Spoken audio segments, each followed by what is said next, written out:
اعوذ باللہ من الشیطان الرجیم بسم اللہ الرحمن الرحیم۔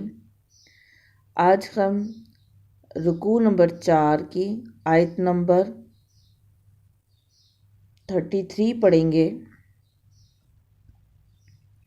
پینسلز لازمی اپنے پاس رکھا کریں اور میننگز جو ہے وہ اپنی بک پر نوٹ کیا کریں تاکہ آپ کو پرابلم نہ ہو اس کے الفاظ معنی یاد کرنے میں۔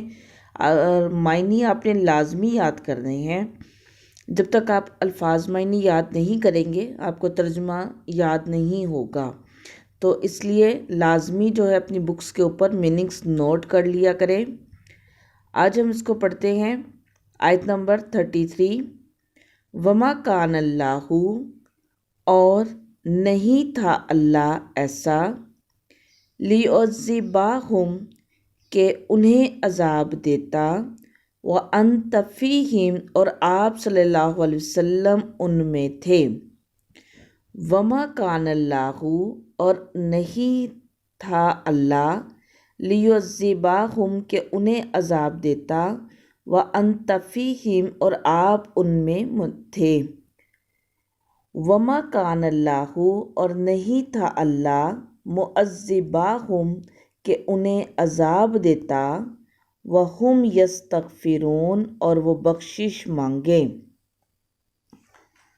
وما کان اللہ لیعذبہم وانت فیہم، اور اللہ ایسا نہیں تھا کہ انہیں عذاب دیتا، وانت فیہم، اور جب تک آپ ان میں تھے۔ وما کان اللہ، اور نہ ہی اللہ ایسا تھا، معذبہم، کہ انہیں عذاب دے، وہم یستغفرون، کہ وہ بخشش مانگے۔ جیسا کہ آیت نمبر 32 میں ہم نے پڑھا کہ کافروں نے اللہ سے عذاب مانگا تھا۔ کافروں نے کہا تھا کہ اللہ، اگر یہ قرآن تیری طرف سے برحق ہے تو ہم پر آسمان پر سے پتھر برسا دے، یا کوئی دردناک عذاب جو ہے وہ ہم پر نازل فرما دے۔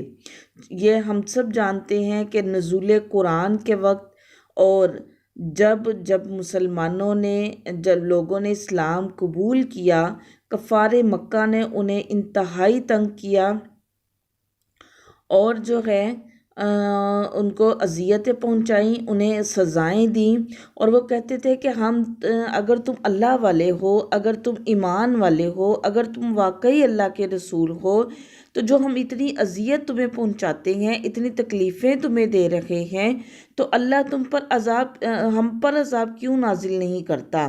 اللہ ہماری پکڑ کیوں نہیں فرماتا؟ تو جو ہے اس آیت میں اللہ تعالیٰ نے ان کے اس بات کی تردید فرما دی کہ ایک تو ان پر عذاب کو نہ بھیجنے کی سب سے بڑی وجہ آپ صلی اللہ علیہ وسلم کی ذات مبارکہ تھی۔ یعنی اللہ تعالیٰ نے، آپ چونکہ رحمت للعالمین ہیں، تمام جہان والوں کے لیے رحمت ہیں، اس لیے آپ صلی اللہ علیہ وسلم کی موجودگی میں ان کو عذاب نہیں دیا۔ یعنی سب سے بڑی آپ صلی اللہ علیہ وسلم کی ذات مبارکہ کی وجہ سے وہ آپ اللہ کے عذاب سے محفوظ رکھے۔ پھر دوسری بڑا وجہ یہ تھی کہ اللہ تعالیٰ کی عادت مبارکہ ہے کہ جب کوئی شخص اللہ سے معافی مانگتا ہے تو اللہ اس کو عذاب نہیں دیتا۔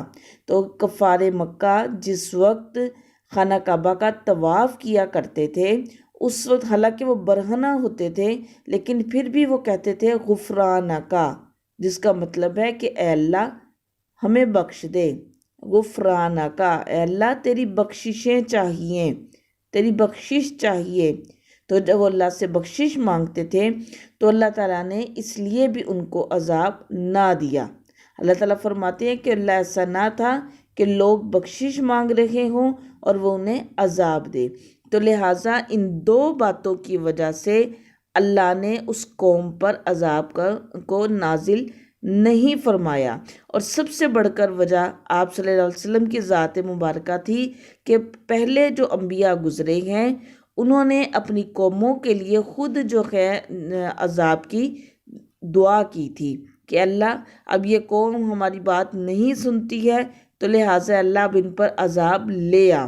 جبکہ آپ صلی اللہ علیہ وسلم کے معاملے میں ہم دیکھتے ہیں کہ اللہ تعالیٰ نے خود آپ کو پیشکش کی کہ نبی صلی اللہ علیہ وسلم جب طائف کی وادی میں آپ صلی اللہ علیہ وسلم کو لہو لہان کر دیا گیا تو اللہ تعالیٰ نے فرشتے کے ذریعے آپ سے پوچھا کہ نبی اگر آپ حکم دیتے ہیں تو اس بستی کو ان دو پہاڑوں کے درمیان پیس کر رکھ دیا جاتا ہے، پہاڑ ملا دیے جائیں گے، لیکن آپ صلی اللہ علیہ وسلم نے فرمایا کہ نہیں، ہو سکتا ہے کہ ان کی نسلوں میں سے کوئی ایمان لے آئے، اور آپ صلی اللہ علیہ وسلم نے ان کے لیے دعا بھی فرمائی۔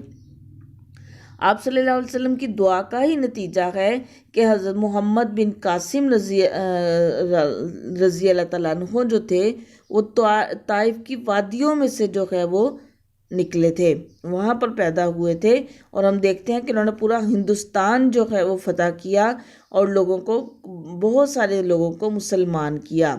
تو یہ ان 2-3 وجوہات کی بنا پر اللہ تعالیٰ نے ان کفار کے اوپر عذاب نازل نہیں فرمایا۔ تو ہمیں بھی چاہیے کہ ہم کثرت سے استغفار کریں۔ حدیث میں آتا ہے کہ خوشخبری ہے اس شخص کے لیے جو کثرت سے استغفار کرتا ہے۔ کہتے ہیں کہ قیامت والے دن وہ شخص اپنے آپ کو سب سے زیادہ خوش نصیب سمجھے گا جس کے نامہ اعمال میں کثرت سے استغفار پایا جائے گا۔ اللہ تعالی ہم سب کو کثرت سے استغفار پڑھنے کی توفیق عطا فرمائے، آمین۔